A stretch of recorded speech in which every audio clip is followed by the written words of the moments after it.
Good evening. Welcome to Community and Technology, where we connect the global community with news, information, and resources that we hope will help improve your life.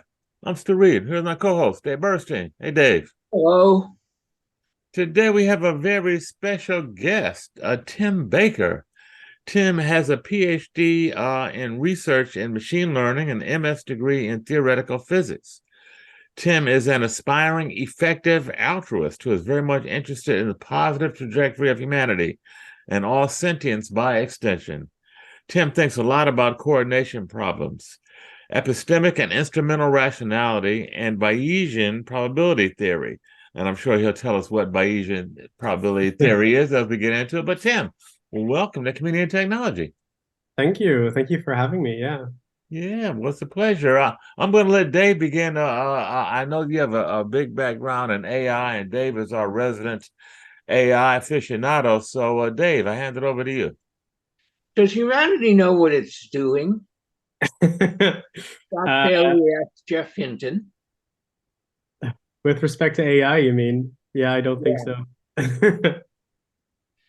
I don't think we know, no.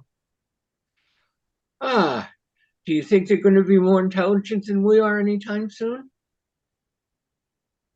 The AIs. Yeah, I think for some values of intelligence, definitely. I mean, in some ways, like they are, if you look at system like GPT-4, for instance, the thing behind ChatGPT, that already knows a lot more facts than I do, right? And than a lot of people do. So in that sense, it's already smarter. And then in other ways, it isn't. It can't reason as well as people yet. Stuff like that. Will they have self-awareness, consciousness? That's a tough one. I don't think we have any idea how consciousness works. So it's hard to say whether they will or they won't.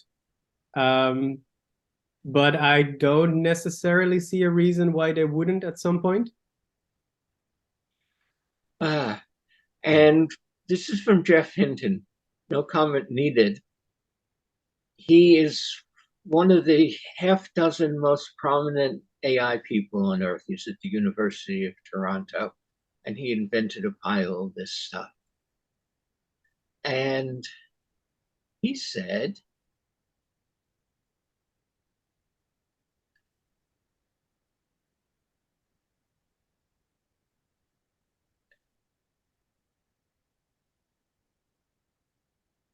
will they have self-awareness and consciousness? Oh, yes, I think they will in time. And it's hard to dispute that in many ways, they're going to be smarter than we are fairly soon. Should we be afraid of that? I think so. Yeah. I mean, the big question is what happens when you build something that is smarter than humanity. And I think what happens then is very much dependent on sort of what kinds of goals you program into that kind of system. And if you don't get that right, then yeah, you're going to have a problem. Keep going. You've been thinking about this a lot. Sure. So, I mean, what we're doing right now, right, is we are building these systems with, I guess, certain goals in mind. We want them to help us solve all kinds of problems. You have these kinds of systems in medical imaging, trying to sort of speed up all kinds of medical processes, which is a great application. And then you have things like these chatbots, like ChatGPT, that can tell us you can give us lots of information, can help us do all kinds of tasks, and that's also quite great. But the question is, okay, what happens as these systems get more powerful and more general? What happens when they are able to do more tasks? And I think, yeah, what happens there is very much dependent on what kinds of goals we end up building these systems with.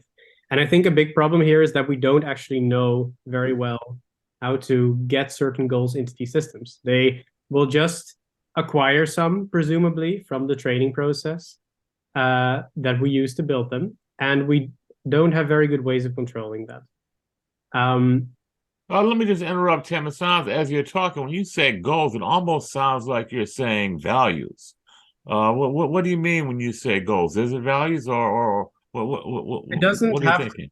it doesn't have to be values necessarily. I mean, this can just be sort of a fully mechanistic kind of goal. Hmm. There's a subfield, for instance, within machine learning, the field of AI that is now causing all these sort of new developments. It's called reinforcement learning. And what you do there is you have a system, and the system does some actions in some environments. It might be a robot trying to play soccer, for instance, right? And the robot does the moving and does the kicking of the ball. And then you have a thing called we call a reward function. And that thing says, this action was good, this action was bad. And so that reward function kind of encodes the goal that you want your robot to have in that case. And so this model just does a bunch of things. This robot does a bunch of things, and then it gets a lot of positive and negative rewards, like thumbs up, thumbs down, essentially. And presumably it will start doing the thing that it got a lot of thumbs ups for. But if you're not very careful with this reward function, then the goal that it might learn might not exactly be the thing you intended. Maybe you are telling it to, I don't know, score a lot Make sure I don't get hurt in my car when I drive as I drive it. Yeah, so you What's sort the of best way to guarantee that? the best way to guarantee you don't get hurt while you're driving. Yeah, Presumably standing still is a good way of not hurting you. right. While you're still in the garage. Yeah, Yes, exactly. that's probably, and that's, I don't know where I got that example, Yeah. but that's the kind of thing that we don't know. Yeah, and that's a fairly benign example, right? Because there, nothing is going to go wrong except your car won't drive. Uh, but there are also ways this can go much more wrong, and that's sort of the things we're worried about right now. Give us an Uh, example, Tim. What, like what, for example? Well, I mean, so in self-driving cars, a very common example, although there it's also a bit of the question of what goal do you actually want is, if you have a car driving and it's about to hit someone, what does the car do? Does it hit the person? Does it swerve and sort of maybe hurt you?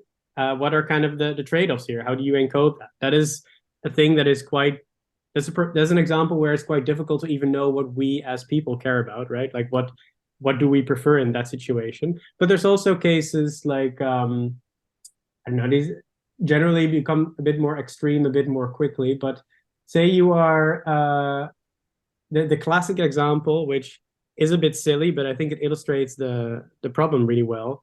Is say you are building a machine. You're a company, you sell paper clips. You want to build a lot of paper clips.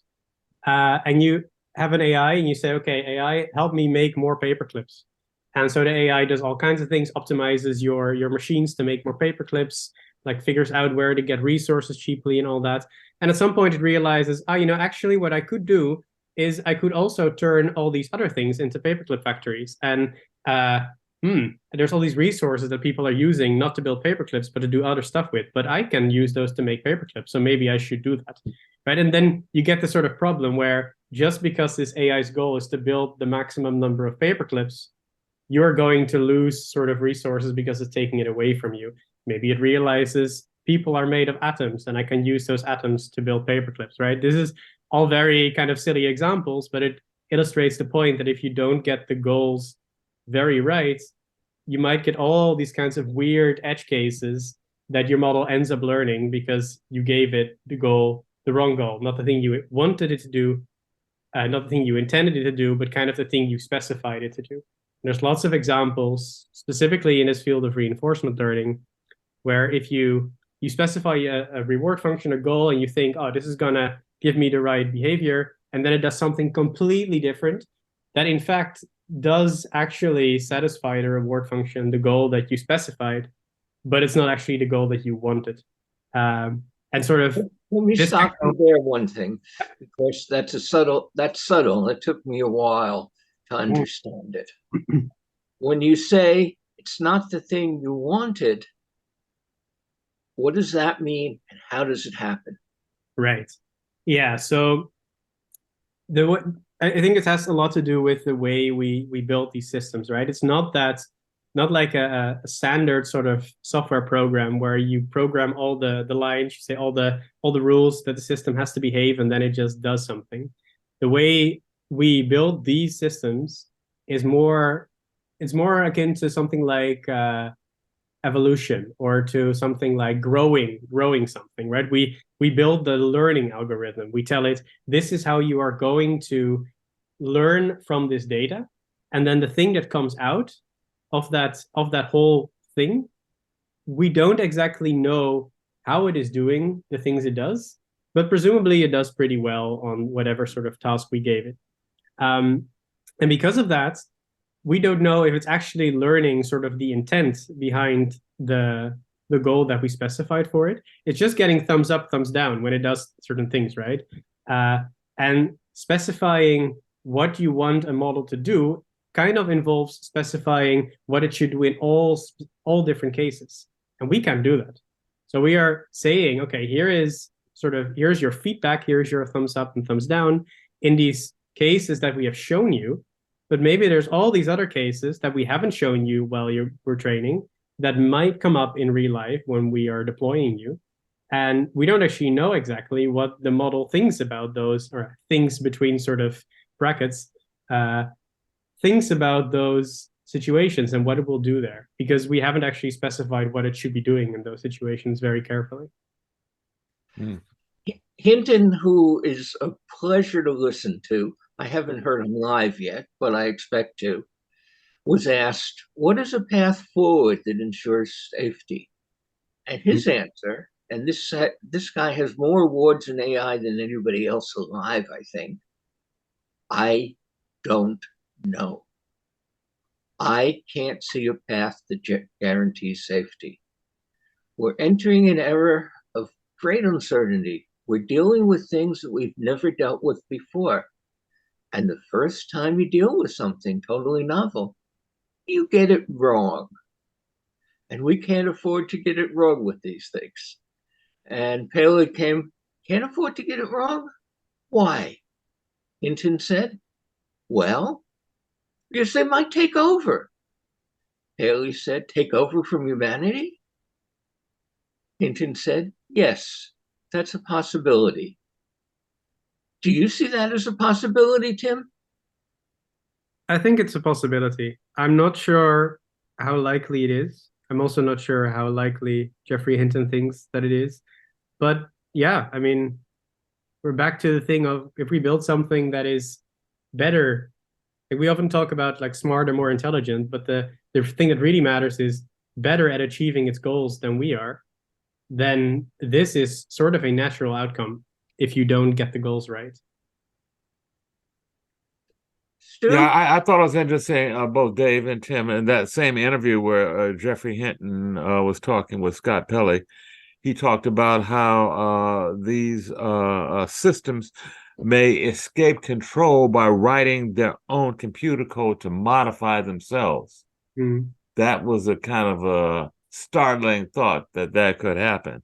And then he compared it. The question came up about malevolency, and the question came up, or the statement, Hinton said they will be able to manipulate people because they'll be very good at convincing people, because they've learned so much about us from all the learning, all the Hinton talks about novels and other things about people, where the systems will know us so well that they can manipulate us.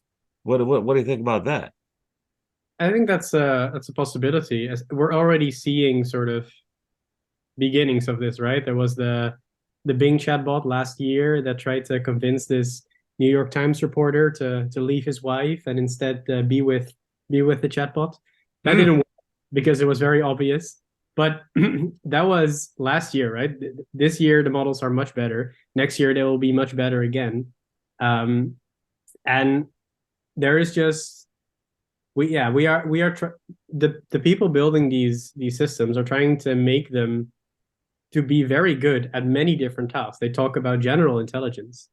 And I don't really see a reason why these models wouldn't eventually be able to reach human or superhuman level in these kinds of abilities.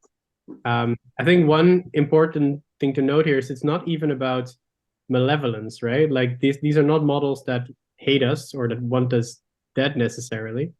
But if we give them, if we program them with a certain goal, and we are in the way of that goal, then just as, if we want to build a road and there's an anthill in the way, then we bulldoze the anthill. It's not like we hate the ants, they're just in the way.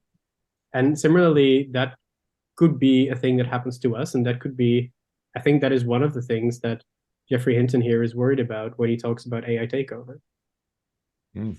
And Geoffrey was joined by 24 or so of the best computer scientists in the world, saying, not just be careful, but this is as dangerous as nuclear weapons or climate change. Is he going too far, Tim? No, I think that is actually a pretty decent comparison. And we don't know how dangerous this is going to be, but it has the possibility to be that dangerous. And the fact that we don't know, I think, should be giving us a lot of pause. If you don't know how dangerous something is going to be, but you suspect that it might be very dangerous, then yeah, you should definitely be paying a lot of attention to that and trying to make that safer.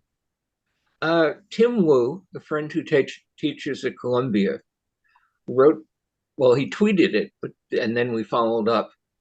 He wrote, why do these people like Geoff Hinton do this if they're afraid of such terrible consequences? And what's your feeling on that? Because nearly no one has stopped doing AI among the senior people, because even though they say very publicly, and I signed the same petition, this may go so wrong. Yeah. The end of humanity. I think there's multiple different perspectives on this. So I think for Geoffrey Hinton, he actually did stop doing his own research, and he's mostly just telling people about the dangers now, which, that's actually putting your money where your mouth is in some ways. Hold on there. Hinton quit his job at Google, which since he's 75 was not too hard to do. That job probably paid him millions of dollars a year. Yes. But he doesn't need it. He's very wealthy now. But I can't think of any other example. And actually, that's not true. He's writing other things about AI. And he's still working in the field. And I can't think of any other example. Can you, Tim? I don't think so, no. Not directly, at least, or at least not very prominent ones. I think, so there's multiple perspectives here. So one is that the danger really comes, in this specific case, the danger really comes from these very general models, these sort of frontier models, we call them. So things like souped up versions of ChatGPT, let's say, these huge models that, as we, maybe in the next 4 or 5 years might be hitting this what we then would call something like artificial general intelligence. And as these models get more and more powerful, more and more able to do different things, you get more and more danger. So there's a lot of AI researchers working not on this, but on very specific, narrow type models. Maybe the medical imaging ones, maybe something to help with climate change. There's lots of good applications of AI. And that's, of course, why people want to keep working on this field, right? It has a lot of promise. It can solve a lot of problems. So I think that kind of research is actually kind of fine from the risk perspective. It doesn't really, at least for the existential ones that Geoffrey Hinton is talking about right now, it doesn't really make those worse. Then for the people that keep working on these sort of big models, right? These general models that might be a danger. There's multiple perspectives. So one of them is that if you want to make these systems safe, then you need to work on systems that are quite advanced. Because otherwise you are trying to make These people at least say, otherwise you are trying to build safety around systems that aren't actually the ones that are going to be dangerous, and you're going to learn the wrong lessons. Whether that is actually true is a bit of an empirical question. We just don't know that. Let's hold that. Yeah. Stu, time for a break? Yeah, sure. When we come back, the first question I'm going to ask Tim is, can we come up with the safety measures, and what are they like? But I think it's Stu, we're on break. Okay, you're listening to Community and Technology with Dave Burstein and Stu Reid, and special guest Tim Bakker, PhD in research and MS in theoretical physics, and we are having an extended conversation about AI and where it's going. So please come back. We're going to take a brief break. Stay tuned. WHCR 90.3 FM.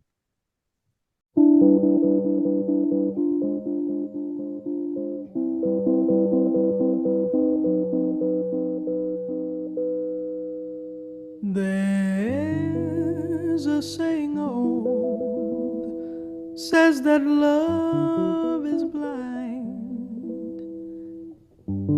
Still I'm often told, seeking ye shall find. So I'm going to seek a certain lad I've had in mind. Looking everywhere, I haven't found him yet. He's the big affair I cannot forget.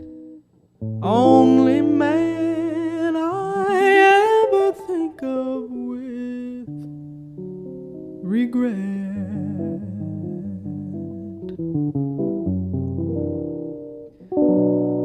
I'd like to add his initial to my monogram.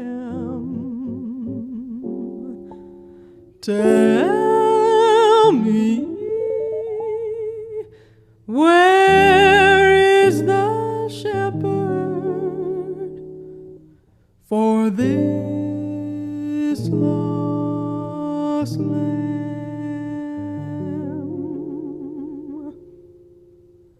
There's a somebody I'm longing to see. I hope that he turns out to be someone who'll watch over me.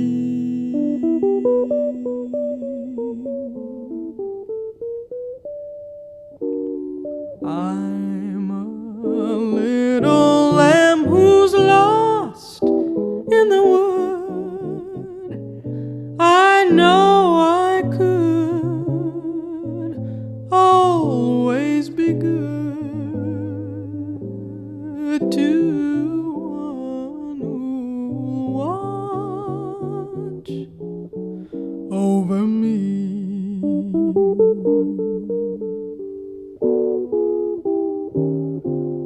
Although he may not be the man some girls think of as handsome, to my heart he carries the key.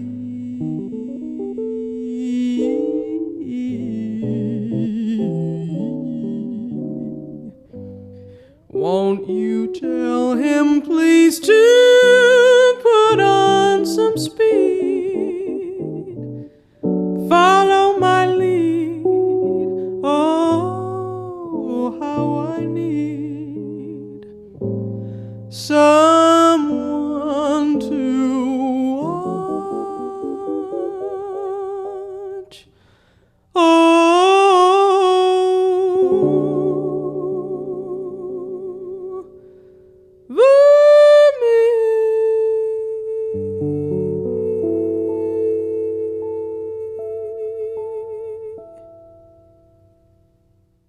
Okay, we're back. Community and Technology, Stu Reid, Dave Burstein, and special guest Tim Bakker.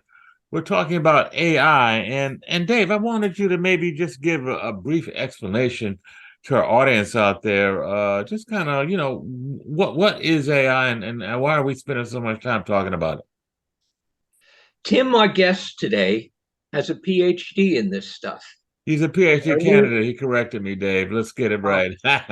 He's almost there. He's a very advanced PhD student. Yeah. And being not quite at your PhD means you haven't learned it as well as you intend to. Because this stuff is hard. Is it harder than physics, Tim? Ooh, that's a very difficult question. It's harder. It's hard in different ways. Yeah. And Tim earlier in this show said, we don't really understand what's going on.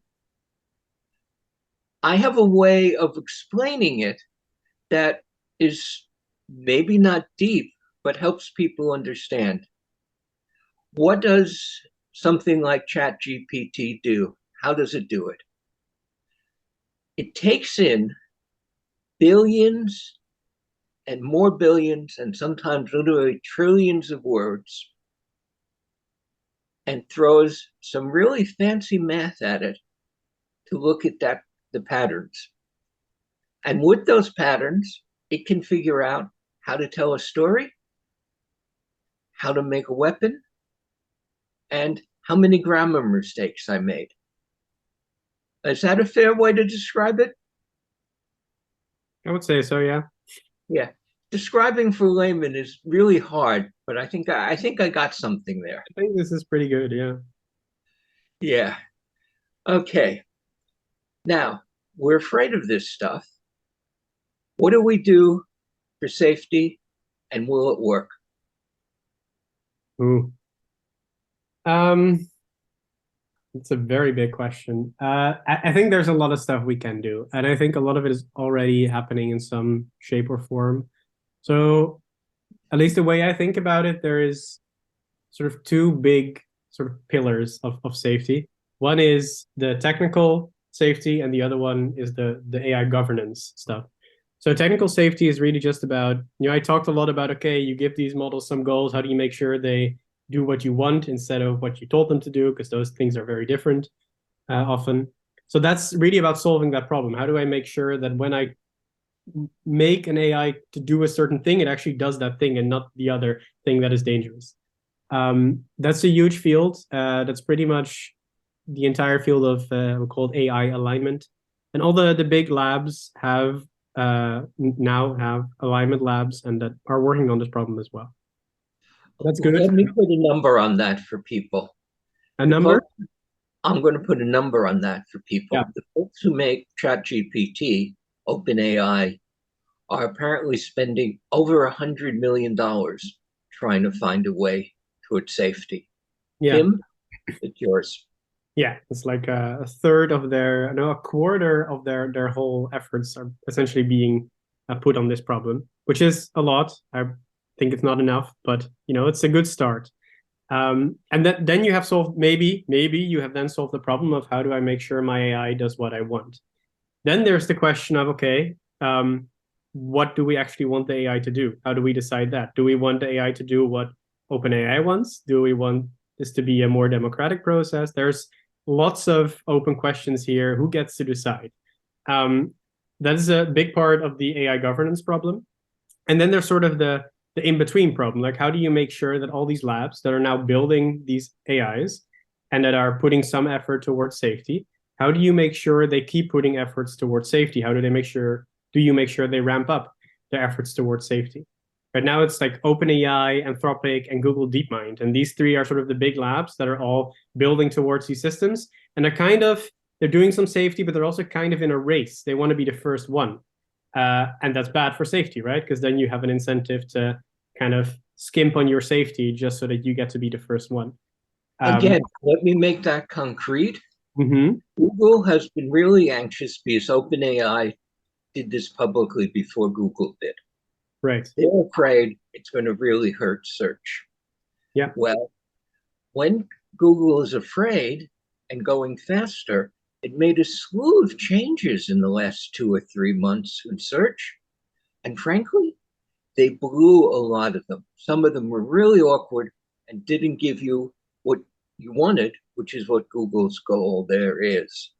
So we're already seeing Google in a related problem get it wrong.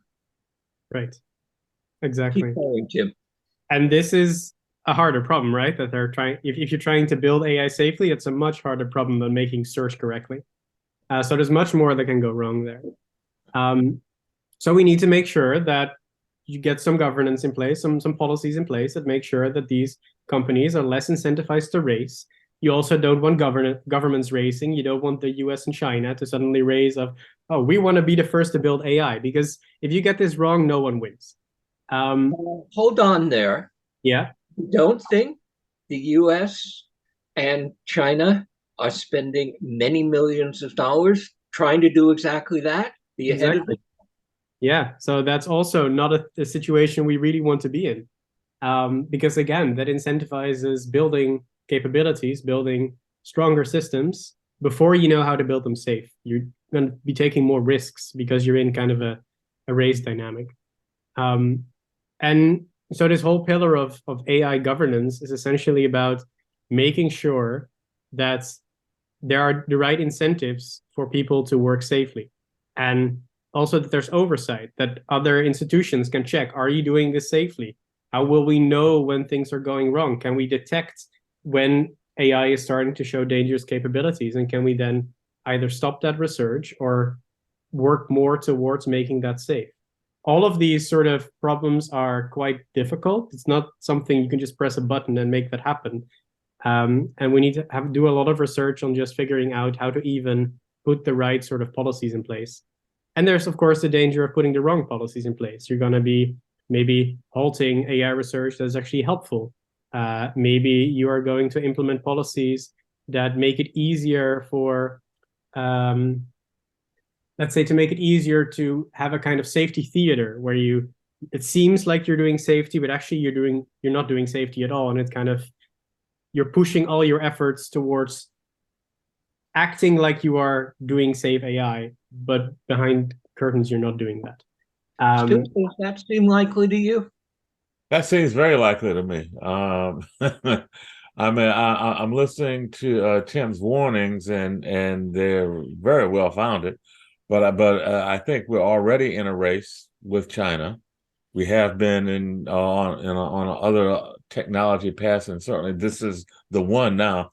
I don't know how you disengage from that race once the firing pistol has gone off. I don't know how you pull back from that. I don't think you do. So I'm a little concerned about that, and I think you're right, Tim. That I think there's a lot of stuff going behind the scenes. I think folks are definitely incentivized to make it look like, oh, we're protecting folks and putting up all the right guidelines, and guardrails, I should say. But if there's some things we can do behind the curtain that are going to give us an advantage, they're going to do it. Right. I don't know how it could be otherwise, and given the capitalistic competitive world that we live in today, a whole lot of stuff would have to change for that to change, and I don't see that happening. So it's definitely a concern. I'm wondering, Dave, do we want to spend a little bit of time talking about some of the good things that AI is doing? Because we've spent a lot of time talking about the fears, well-grounded fears, and certainly don't want to minimize that at all. But for folks who maybe don't know about AI and exactly why all the hubbub, what are some of the positive things that are starting to come out of AI? Tim, I know you talked about some of the medical stuff. What do you see? Do that. Let me bring them up and let Tim comment. Okay. I had an MRI. It's a really fancy scan of the brain. It was read by a computer. It was also read by a doctor, presumably a senior radiologist.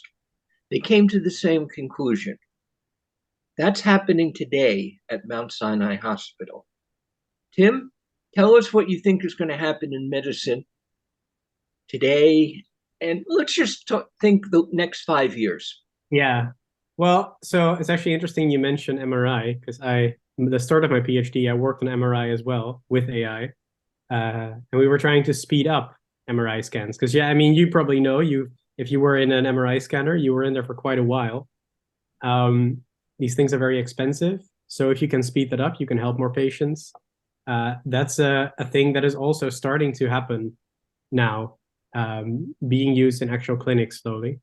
But those are, of course, those are very local sort of examples. You can think of things like, it's not unimaginable that we're going to have AIs be able to just be GPs or surgeons or general kinds of doctors. Like you mentioned the example of AIs being able to assist radiologists. They can assist all kinds of practitioners in that.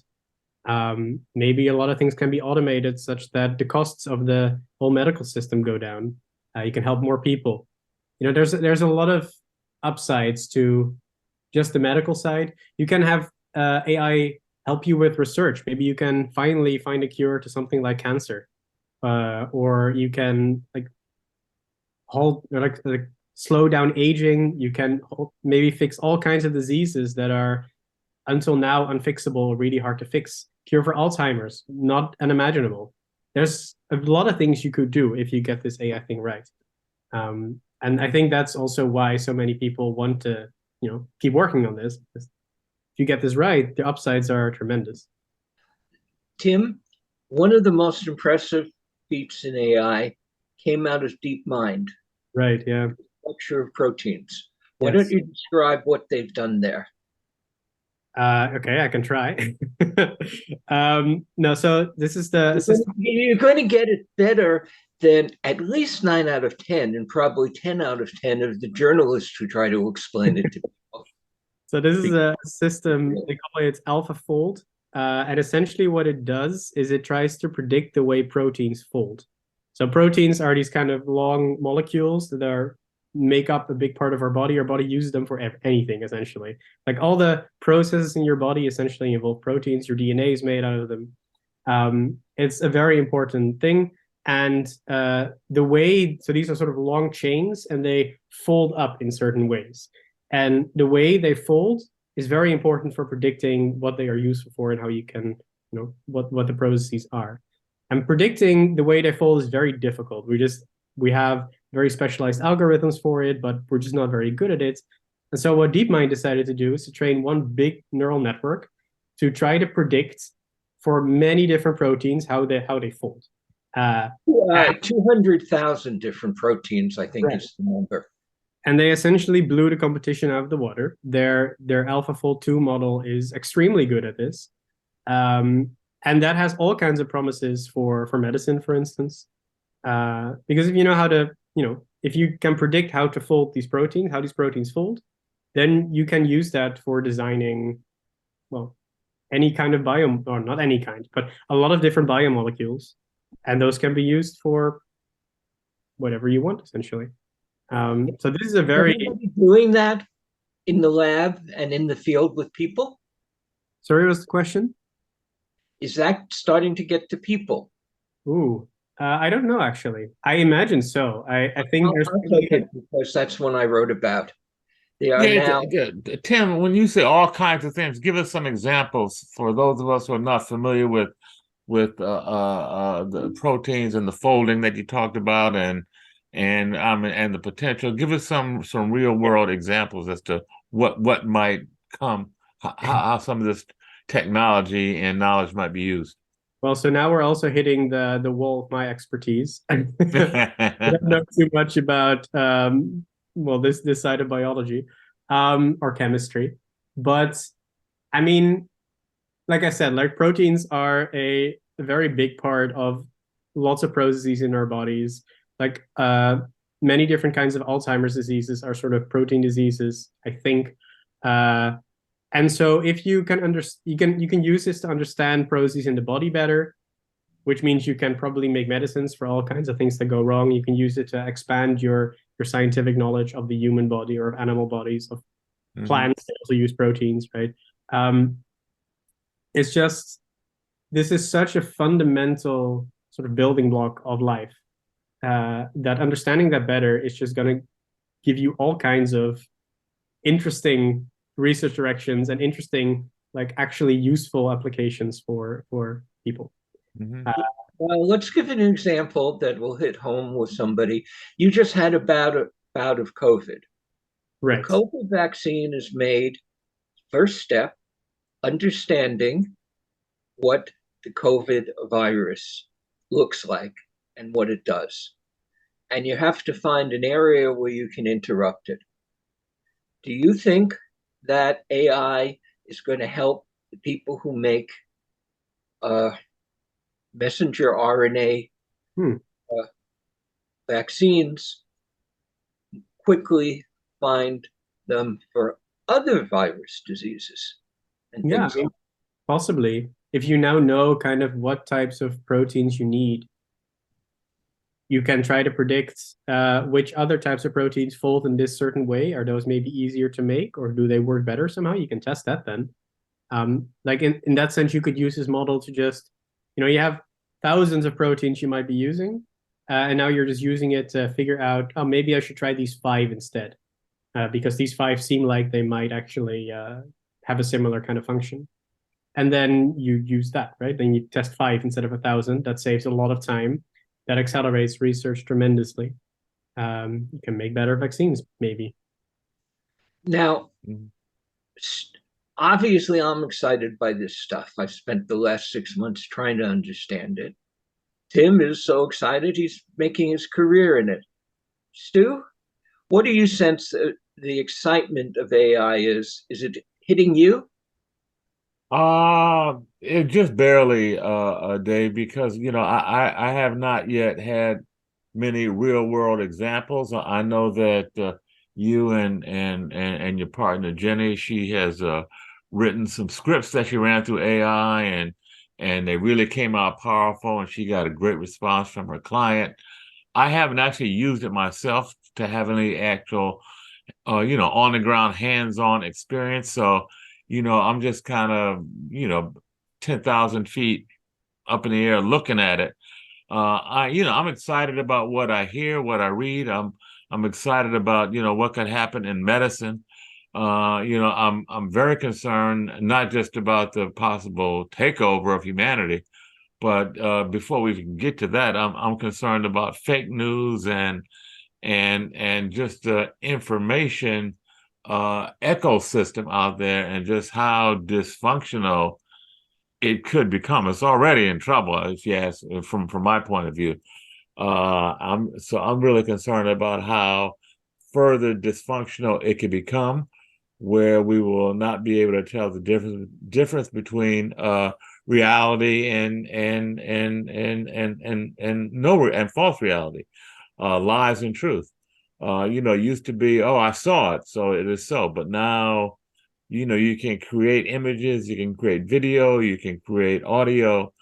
So to me, that is a very scary proposition for me, for a guy who the last 30, 40 years have been involved in a lot of media production and media distribution, to now have a system out there that can just throw everything into chaos. So to me, that's my biggest immediate concern about where this stuff is going.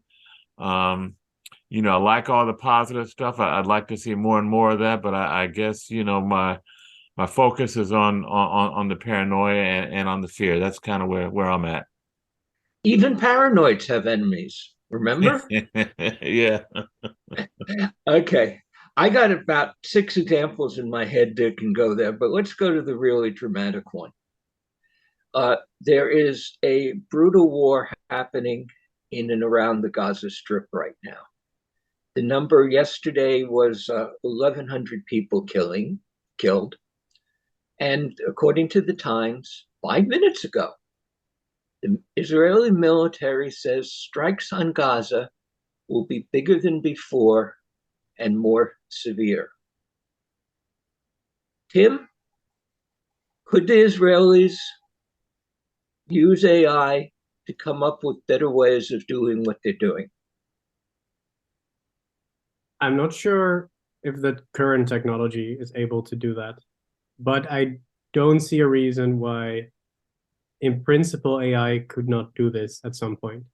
And there have been demos from these sort of, I guess, I think like Palantir, maybe one example of military AI technology that has looked quite scary. And we're both talking about just sort of automated weaponry, but also sort of AI that can help you build tactical and strategic maps and help you make decisions about where you should be deploying. You make decisions. I understand there's some that make the decisions for you automatically. Possibly, yeah. If you want to give that power away, then you can also probably do that at some point, yeah. Mm. You know, Dave. I mean, to me, it's very frightening to talk about AI improving warfare.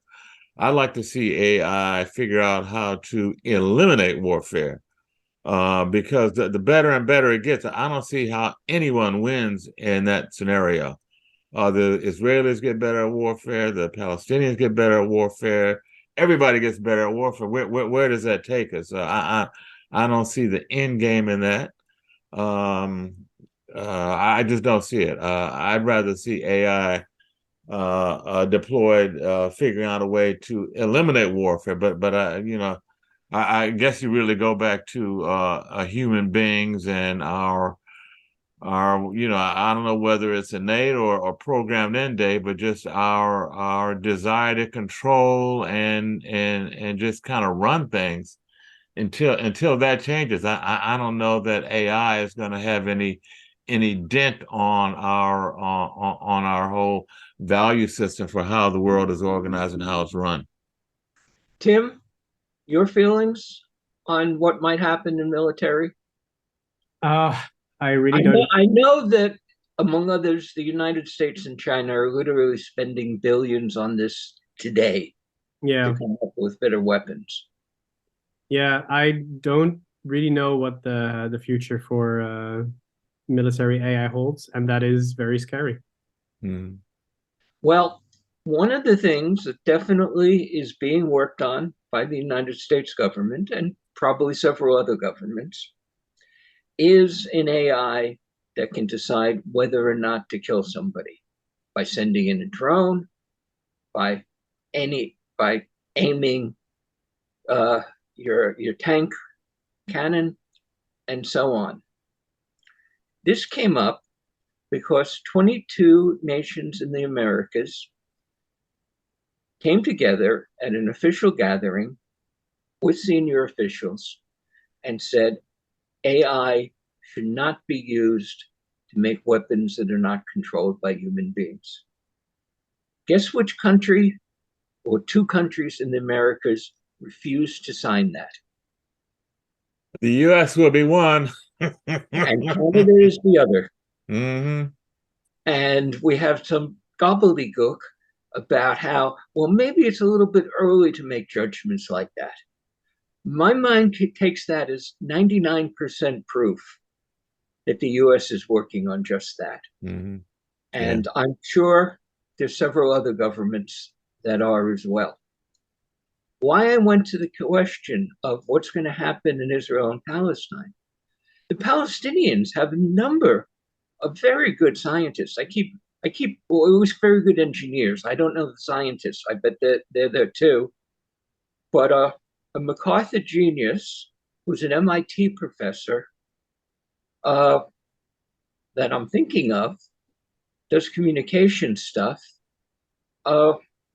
is Palestinian. Mm-hmm. And she might decide to help her people. So it could come on either side. But why this example really hit home is that bigger than before and more severe bombing by the Israelis, which is what they said this morning, according to the New York Times, and I'm not surprised, means bigger and more severe than attacks that have killed 1,000 people and more in a day or two. So you can see what bigger and more severe on that would be. Yeah. Dave and Tim, we're just about out of time. We got to wind things up. But as we're talking here about AI and warfare, I'm reminded of the movie War Games, which you guys probably know. And what the lesson there was, there was some very primitive AI, if you will, was running the war effort in that movie. And a very simple game, tic-tac-toe, taught the algorithm that there are no winners in warfare, that it's a lose-lose proposition. And I think that's where we are. So until we get, really transform the way that we think about this, I don't see any winners there. But any final comments before we shut down? Tim, any final thoughts? Oof. About the AI and war specifically, I think it's a very scary proposition, and I would really want people to, not do this. But I am afraid that the incentives are in the direction of actually using these AI-based weapons if there is no international cooperation, like that treaty that was apparently vetoed. Mm-hmm. It's not a treaty, it was just a statement, but 22 nations did sign on to it. Mm-hmm. Yeah. I think those kinds of things are necessary to make sure that this doesn't happen. And I hope we can get that going. But yeah, it might be very difficult. Tim before put the example of maybe what's going to happen is a lot of big companies are going to talk about how they're putting in safety and preventing things like that. Let me give Tim one last question. If you were in a room with senior people from Google, Microsoft, and I forget who the third, it might have been OpenAI itself, or Facebook. And this is an actual room I was in a month ago. They came to BetaWorks here in New York, senior people from 3 of the biggest companies. And they talked about, and they congratulated each other on what a great job they were doing making responsible AI and protecting safety. Do you think they have the answers to the safety questions that they need to answer? No, I don't think anyone has those answers right now. That's why we need to find them. Mm-hmm. And in that particular room, they refused to let me or anyone else ask any questions. Yeah. Yeah. Because they didn't have that answer. Okay, I think that's it for now, guys. This is Community Technology. We've been talking with Tim Bakker, PhD candidate in research and machine learning, and really just a font of knowledge about AI and where it's going. It's been Dave Burstein and Stu Reid every Wednesday, 5 to 6 p.m., WHR 90.3 FM. Tune in. Just might learn something. Good night.